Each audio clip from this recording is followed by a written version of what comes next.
Okay, now we are going to start with concept lecture 6. Now we are going to start with concept lecture 6.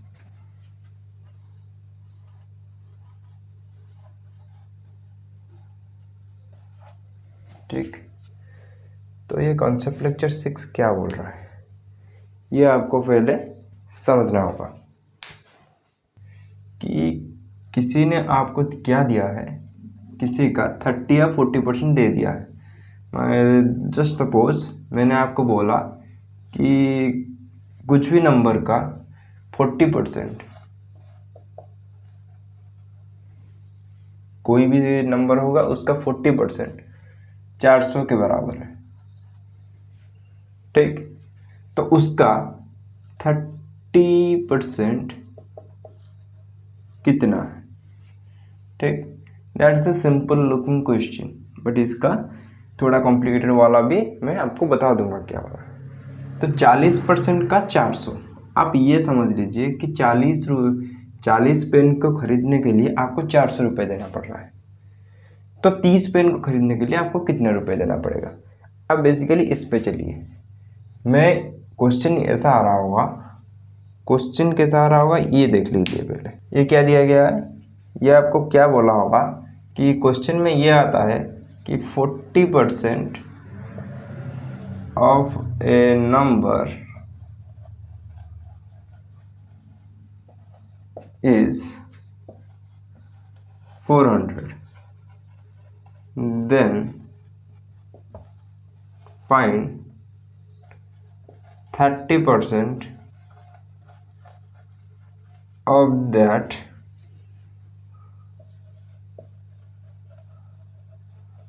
Number.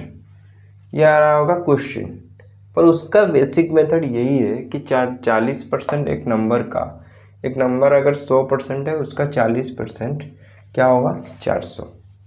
अगर उसका 40% 400 होगा तो 30% उसका कितना होगा, यह आपको बेसिकली निकालना है। ठीक, तो इसके लिए कुछ सिंपल मेथड है, यह आप लगा सकते हैं कि डायरेक्टली बोले तो 40% को 400, तो 1% को कितना? आप ऐसे जाइए, 40 पेन खरीदने के लिए आपको 400 रुपये चाहिए, तो एक पेन खरीदने के लिए आपको कितने रुपए चाहिए? बेसिकली हम क्या करते हैं, 400 लिख लेते हैं, 40 नीचे, इतना रुपये चाहिए। तो उसके बाद एक बंदे ने पूछा कि भाई मैं 40 पेन खरीद नहीं सकता, 30 पेन खरीदूंगा। 30 पेन खरीदने के लिए आपको कितने रुपए देना पड़ेगा? इस क्वेश्चन मार्क को हटाने से क्या हो जाएगा, 400 डिवाइडेड बाई 40, ये एक पेन के लिए, 30 पेन के लिए यहाँ से 30 मल्टीप्लाई कर लेते हैं, तो यहाँ से एक जीरो खत्म, 4 से काटने से ये आ जाएगा 10 को 30 से गुना करने से ये आ जाएगा 300। समझ रहे हैं? तो किसी नंबर का 40% अगर 400 है, 1% है, 400 डिवाइडेड बाई 40, इसको काट देने से डायरेक्टली क्या आ जाता, 10 आ जाता। 30% के लिए 300। अगर वो पूछा कि वो नंबर क्या है, वो जो नंबर दिया गया है वो क्या है, सदैव याद रखना कि एक नंबर खुद में 100% होता है। खुद में अगर ये 100% है, तो 30% को अगर 300 हुआ, 1% को अगर 10 हुआ, तो 100% को क्या होगा, 100 इंटू 10, 100 इंटू 10 मतलब कितना आ जाएगा, 1000। खत्म बात। ये था the simplest ever question to understand your method of technology. बस इसका मेथड समझने के लिए ये था सिंपल क्वेश्चन। इसके आगे कॉम्प्लिकेटेड मेथड भी हो सकता है। Come to the complicated question. Then complicated question क्या हो सकता है, या आपको क्या दिया गया है,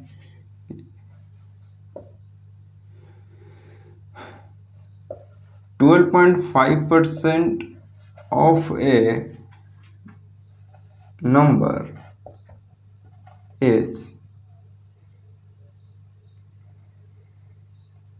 लिख लीजिए 700, 200, फाइंड 60% ऑफ दैट।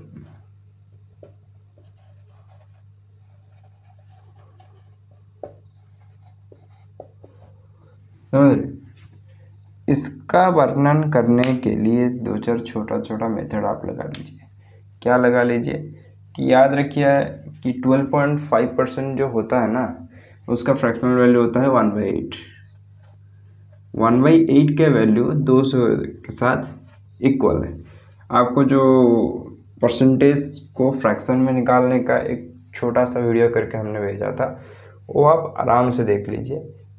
उसका और एक वर्जन मैंने आपको उसके लास्ट में एक छोटा सा टेबल है, ये वो भी दिया हूँ, वो भी आराम से देख लीजिए। उसके बाद आपको पता चल जाएगा 12.5% जो है 1/8 वही है।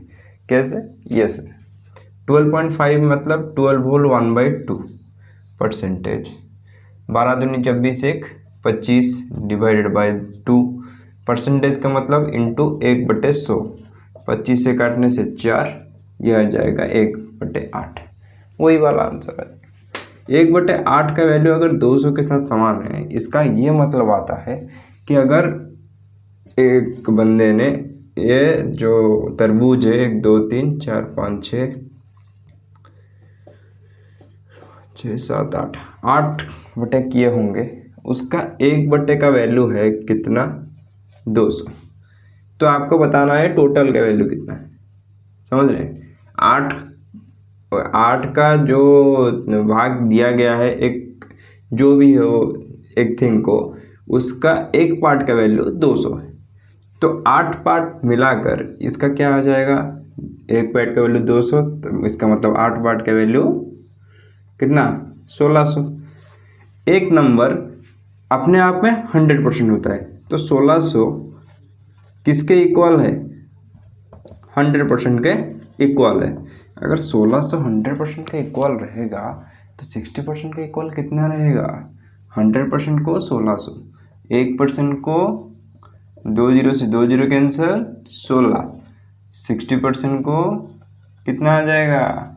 60% को डायरेक्टली बोले तो कितना? मल्टीप्लाई कर लीजिए 960, खत्म। इससे भी इजी वे में आप कर सकते थे। कैसे? अगर आपको पता होता 60% का फ्रैक्शनल वैल्यू कितना हो जाएगा। ठीक, 6/10 खत्म काम।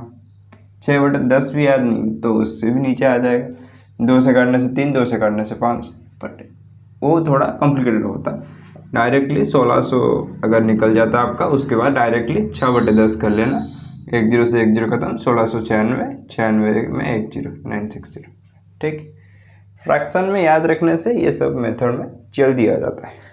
तो ऐसा कुछ क्वेश्चन हम ग्रुप में डाल देंगे।